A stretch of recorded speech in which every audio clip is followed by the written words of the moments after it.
Usap-usapan ngayon ng mga netizens ang pagkanta ng unkabogable star na si Vice Ganda sa theme song ng kanilang katapat na noontime show na Eat Bulaga. Sa kamakailang episode ng It's Showtime sa segment na Tawag ng Tanghalan ay kinanta ni Vice Ganda ang prayer song ng mga nurse at doktor dahil isang nurse ang kanilang contestant. Inulit-ulit ni Vice Ganda ang pag-awit ng nasabing prayer song hanggang sa naisip na ni Vice Ganda na idugtong ang theme song ng Eat Bulaga. Naging positibo naman ang komento ng ilang mga netizens sa ginawang parody ni Vice Ganda sa theme song ng Eat Bulaga. Ibig sabihin lamang umano nito na may parehong goal ang Eat Bulaga at It's Showtime na magbigay ng saya sa mga tao.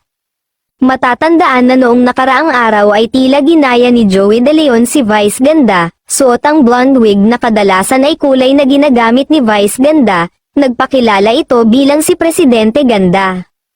Binati pa ni Joey De Leon ang kanyang Vice na si Vice Ganda at ang partner nito na si Ayon Perez.